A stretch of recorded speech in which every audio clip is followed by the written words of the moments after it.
Thanks. Good afternoon. It is so lovely to be back in my hometown of New York after being in London for a while. So forgive me.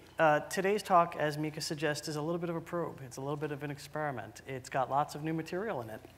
As a matter of fact, it's all new material. It's called Practices of the Minimum Viable Utopia. And what could I possibly mean by that? Well, I spent a lot of my time thinking about the so-called smart city, this version of heavily technologized urban fabrics and urban environments that most of the large technology vendors have invested so much time, effort, and capital over the last several years trying to sell to municipalities around the planet. It is a very comprehensive vision of the place of technology in everyday life. It is a vision of a thoroughly, comprehensively instrumented urban fabric in which machinic intelligence is used to assess the sentiment of the people who live in the city, sentiment that's anchored to place. And ultimately, this is seen to, in many ways, replace or supplant systems of governance that we've accommodated ourselves and grown used to over the last century. In a very important way, the attempt here is to automate democracy, to automate the capture of information about preferences and the supportive decisions for resource allocation and the governance of the environment as a whole. Well, I don't think I need to tell this room at all that I just don't believe you can automate democracy. I think it's a fool's errand. I think it's a failed task from before the outset. I don't think we should be thinking about technologies that do that in any way, shape, or form. So as Mika mentions, it is true that I am, in fact, against the smart city. You know, and that's kind of well and good. But really, what am I for, right? What if we've rejected this vision? I think that it's incumbent upon us, or those of us who have rejected this vision, to put something on the table ourselves, to offer a countervailing vision, to offer some vision of the firmly, comprehensively technologized urban landscape of the mid-21st century that responds to a very different set of prerogatives and conditions, having a great deal more to do with what the previous two speakers have spoken of, the redistribution of power, the decentralization and distribution of power to communities around the world. As a matter of fact, what I believe we ought to be trying to design is the sensitive use of network technology for decision support and aid and self-determination in bounded and situated communities. And when I say bounded, I essentially do mean it around the Dunbar number, communities of around 150 people.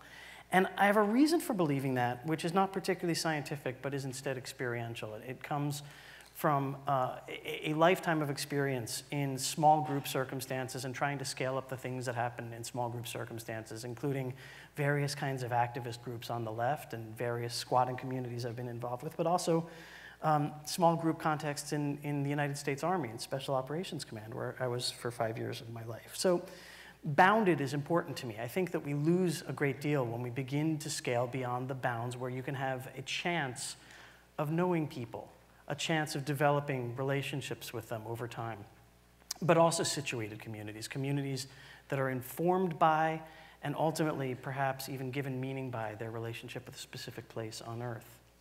So what I'm trying to imagine is, instead of the supplantation of democracy in toto by machinic systems, is the sensitively augmented popular assembly. A popular assembly is a form of governance that ostensibly has its roots in Greece, in the agora of ancient Greece. It appears in history in a variety of forms, particularly in the history of Europe. We see it in places like medieval northern Italy. We see it famously in the Swiss Confederation. We see it breaking out, of all places, in New England, in the famous New England town meeting. And this is possibly this famous Norman Rockwell image that a lot of us bring to mind when we hear about the popular assembly. These days, this is what the popular assembly looks like. This is a barrio in Bogota, Colombia, deciding on, I believe, a participatory budgeting initiative in their community. This is what the popular assembly looks like today. This is a formerly abandoned and decaying vacant lot in Madrid, in the La Latina neighborhood of Madrid, called El Campo de Sabata, which was, it was fenced off. Local activists broke the fence around it. They cut through the fence.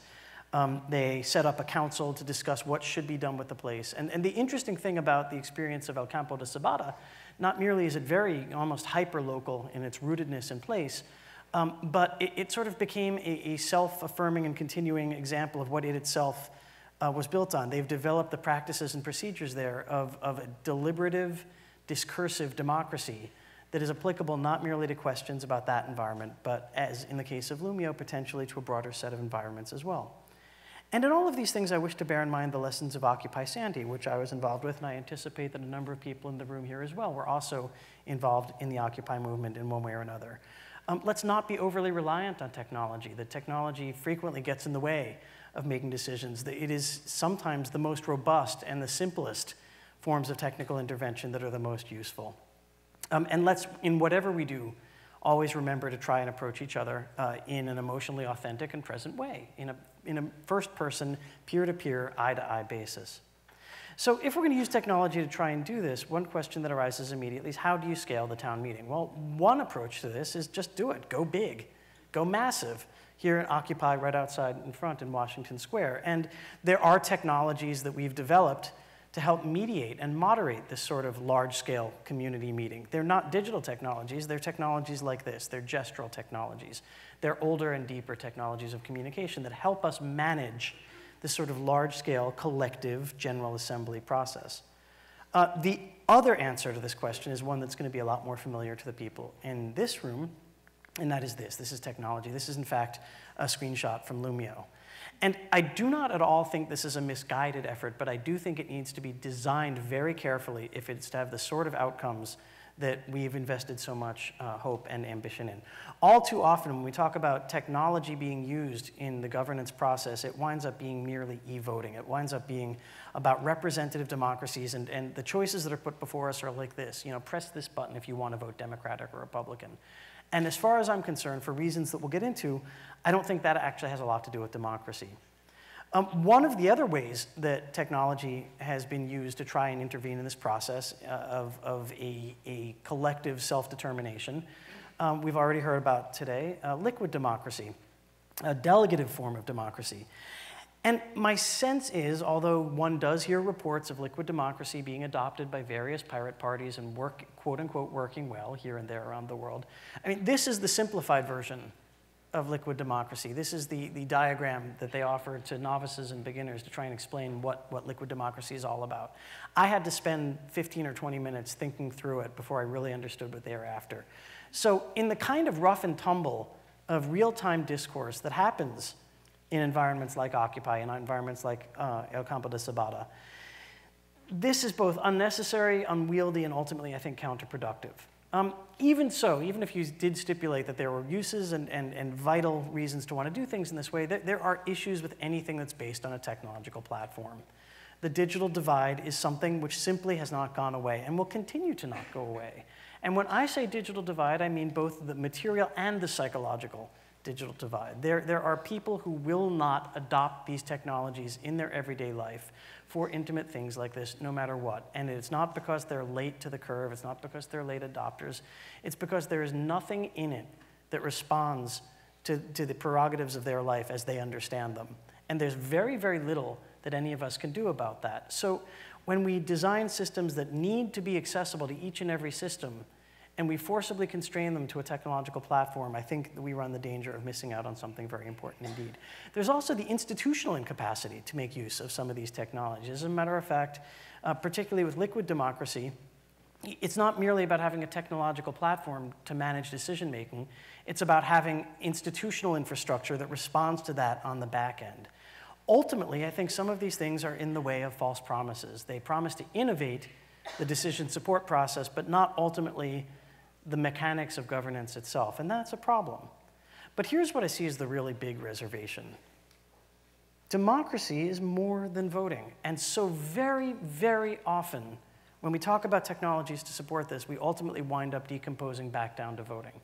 Ultimately, there probably will need to be something like a show of hands or a more modulated process so we can begin to allocate our resources and make decisions. Yes, ultimately is going to come down to some kind of a vote, but this is what I think of as happening every time we expose a question to a yes or no, up or down vote. It's something that I think of as being akin to a wave function collapse in quantum mechanics, where there was all this richness and vitality of detail and information that existed in a conversation before, including elements that are vitally salient to a community's future and ability to determine its own outcomes in the future. And all of those things are lost. They're reduced to a simple binary decision. Well, I think one of the ways around that is something that we've already discussed and is built into some of the platforms that we've heard about: deliberation, discursive deliberation, deliberation where we give our whole hearts to it, where we speak authentically from the platform of the self, not through a technological mediation. I think that there's a great deal to recommend this. There's a great deal that comes across in the passion and the reputation and the probity, the integrity that comes from having that sort of relationship to one another. Nevertheless, we want technologies in this context for a given reason. We want to be able to scale beyond the merely hyperlocal, beyond the small circles of people gathered around a field or a campfire. There's got to be something that technology is able to help us with in this context. Technology is not the limiting factor. Ultimately, I think it comes down to this: understanding that dissensus has more to tell us possibly than consensus itself. And in this, I use a line of thinking that was developed by the French philosopher Bruno Latour. Bruno Latour asks us to consider things not as matters of fact, settled questions to be agreed with or disagreed with, but matters of concern for us to express our deepest and fullest feelings about. Matters of concern, when we treat the affairs before a community as matters of concern as opposed to matter of fact, they unfold into latent affinities, and latent affinities unfold into community. So when we ask questions like, should we regulate Airbnb, instead of a simple binary, we get answers like yes, because. And it's these becauses that are so salient to the nature of our inquiry. It's the reasons why we think the things we do that are so important to this process. And possibly, when we express things this way, we can begin to surface latent affinities which turn out to be very, very crucial to the future of the community. This person wants to vote no on the question, this person wants to vote yes on the question, but perhaps there's some commonality, some common ground between them that we'll be able to take advantage of in the future. Matters of concern gather unsuspected constituencies. Should we regulate pornography, yes or no? Well, here's something where you might not necessarily think of these people as agreeing, but they both voted yes on this question. Here's something where two other people have voted yes on this question, and they have a sense of things which is possibly more productive, possibly leads to greater affinity in the future. Here we have two people who have voted no, and they have no commonality. They've voted the same way on the question, but they have no underlying values or principles that would lead them to have the sorts of discussions in the future that might be fruitful. Here we have two people who voted no, where there's no inner conflict between their expression of this matters of concern. So there's room for more agreement here than we might have suspected, as well as the surfacing of suppressed and highly salient frictions. I'm going to race through this because I'm already over time. This is what happens when you go with new material and you haven't really gone live with it before.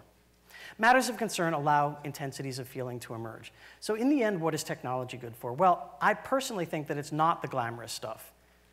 It's the stuff that Lumio does a good job of, and another tool that I've seen called Intertwinkles do a good job of. And these are three things. Housekeeping. Just keeping track of who's proposed what the current state of that proposition is, and what the outcome was on it. Surfacing via visualization facts about people's previous behaviors that are salient to their decision-making on the current question before them. And overall, the recognition that democracy is a process, not an event. It's not an up or down, yes or no vote that takes place here and now and nothing ever happens. Process, not event. Like virtue, democracy is something that happens over the longer term. And if we do it right, it leads to the generation of community. Community is all we'll ever have. Community is what leads to virtues like compassion and solidarity and mutual aid. I happen to believe that we are all we will ever have. So I hope that we design our deliberative technology to support the development of community rather than cutting it off at the knees. Take care of each other. Thank you very much for your time and attention. Lovely to be here.